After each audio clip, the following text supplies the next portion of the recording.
ಶುಭೋದಯ, ನಮಸ್ಕಾರ, welcome to Yoyo Kannada.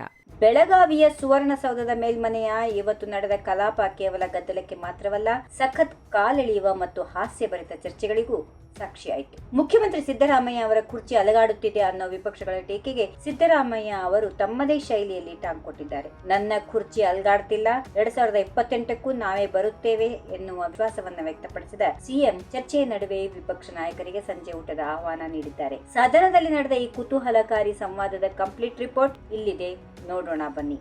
ವಿಧಾನ ಪರಿಷತ್ ಕಲಾಪದಲ್ಲಿ ಇವತ್ತು ಸಿಎಂ ಸಿದ್ದರಾಮಯ್ಯ ಅವರ ನಾಯಕತ್ವದ ಬಗ್ಗೆ ಭಾರಿ ಚರ್ಚೆ ನಡೆಯಿತು. ವಿಪಕ್ಷ ನಾಯಕ ಛಲವಾದಿ ನಾರಾಯಣಸ್ವಾಮಿ ಅವರು ಸಿಎಂ ಕಾಲೆಳೆಯುತ್ತಾ, ಸರ್ ನಿಮ್ ಕುರ್ಚಿ ಅಲಗಾಡ್ತಾ ಇದೆ ಅಂತ ಎಲ್ಲರೂ ಮಾತಾಡ್ತಿದ್ದಾರೆ, ಆದ್ರೆ ನಾವಂತೂ ನಿಮ್ಮ ಕುರ್ಚಿ ಅಲಗಾಡಿಸ್ತಿಲ್ಲ, ನಾವು ನಿಮ್ಮ ಪರವಾಗಿದ್ದೇವೆ ಎಂದು ವ್ಯಂಗ್ಯವಾಡಿದ್ರು. ಇದಕ್ಕೆ ನಗುನಗುತ್ತಲೇ ಉತ್ತರ ನೀಡಿದ ಸಿಎಂ, ನನ್ನ ಕುರ್ಚಿ ಅಲಗಾಡುತ್ತಿಲ್ಲ, ಅಷ್ಟಕ್ಕೂ ನಿಮ್ಮ ಯತ್ನಾಳ್ ಅವರನ್ನ ಯಾಕೆ ಪಕ್ಷದಿಂದ ಎಕ್ಸ್ಪೆಲ್ ಮಾಡಿದ್ರಿ ಅಂತ ಮರುಪ್ರಶ್ನೆ ಹಾಕುವ ಮೂಲಕ ಬಿಜೆಪಿಯ ಅಸಮಾಧಾನವನ್ನೇ ಕೆದಕಿದ್ರು. ಚರ್ಚೆ 2028ರ ಚುನಾವಣೆಯ ಕಡೆಗೆ ತಿರುಗಿದಾಗ ಸಿದ್ದರಾಮಯ್ಯ ಫುಲ್ ಕಾನ್ಫಿಡೆಂಟ್ ಆಗಿ ಕಂಡ್ರು.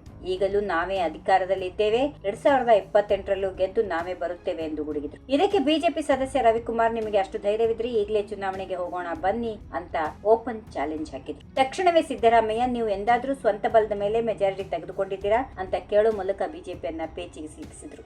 ಈ ಹಗ್ಗ ಜಗ್ಗಾಟದ ನಡುವೆ ಛಲವಾದಿ ನಾರಾಯಣಸ್ವಾಮಿ ಅವರು ಹಳೆ ಬ್ರೇಕ್ಫಾಸ್ಟ್ ಮೀಟಿಂಗ್ ವಿಚಾರವನ್ನ ಎತ್ತಿದ್ರು. ಬ್ರೇಕ್ಫಾಸ್ಟ್ ಕತೆ ಏನಾಯ್ತು ಸರ್ ಅಂತ ಕೇಳಿದಾಗ ಇಡೀ ಸದನದಲ್ಲಿ ನಗುವಿನ ಅಲೆ ಎದ್ದಿತ್ತು. ನಾವೇನಾದ್ರೂ ತಿಂತೀವಿ ಸುಮ್ನಿರಯ್ಯ, ನಿಮಗೇನು RSS ಪ್ರಭಾವನ ಅಂತ ರವಿಕುಮಾರ್ ಅವರನ್ನ ಸಿಎಂ ತಮಾಷೆಯಾಗಿ ರೇಗಿಸಿದ್ರು. ರಾಜಕೀಯ ಕಿತ್ತಾಟದ ನಡುವೆಯೂ ಸಿದ್ದರಾಮಯ್ಯ ಅವರು ತೋರಿದ ಈ ಲವಲವಿಕೆ ಎಲ್ಲರ ಗಮನ ಸೆಳೆಯಿತು.